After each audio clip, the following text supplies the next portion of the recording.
கேரளா மாநிலம் மலப்புரத்தை சேர்ந்த 60 வயதான அப்துல் மஜீத் என்பவருக்கு அம்மாநில பொது சேவை ஆணையத்திடமிருந்து பகுதி நேர இளநிலை அரபு மொழி ஆசிரியருக்கான பணி நியமன கடிதம் கடந்த மாதம் வந்துள்ளது. இதை பார்த்து அவர் பெரும் அதிர்ச்சி அடைந்தார். காரணம், இந்த வேலைக்கான தேர்வை அவர் எழுதியது 2005ஆம் ஆண்டில். மேலும் அவர் தேர்ந்தெடுக்கப்பட்ட தரவரிசை பட்டியல் 2008ஆம் ஆண்டிலே காலாவதியாகிவிட்ட நிலையில் 18 ஆண்டுகள் கழித்து இந்த உத்தரவு அவரிடம் வந்து சேர்ந்துள்ளது. இந்த அதிரடி தாமதம் குறித்து வேதனையுடன் பேசியுள்ள மஜித், எனக்கு 60 வயதை கடந்த பிறகு அரசு வேலை கிடைக்கும் என்று எண்ணமே இல்லாமல் போய்விட்டது.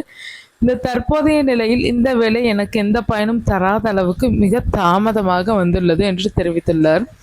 தொடர்ந்து நடத்தப்பட்ட ஆள் சேர்ப்பு முயற்சிகளுக்கு பிறகும் தகுதியான நபர்கள் கிடைக்காமல் காலியாக இருந்த ஒரு பணியிடத்திற்காகவே பழைய பட்டியலின் அடிப்படையில் தற்போது மஜித்துக்கு இந்த தேர்வு கடிதம் அனுப்பப்பட்டதாக தெரிகிறது. டிஎன்பிஎஸ்சி போன்ற அரசு தேர்வுகளில் கடிதம் கிடைத்த 3 மாதங்களுக்குள் ஆவணங்களை சமர்ப்பித்து பணியில் சேர வேண்டும் என்பது விதியாகும்.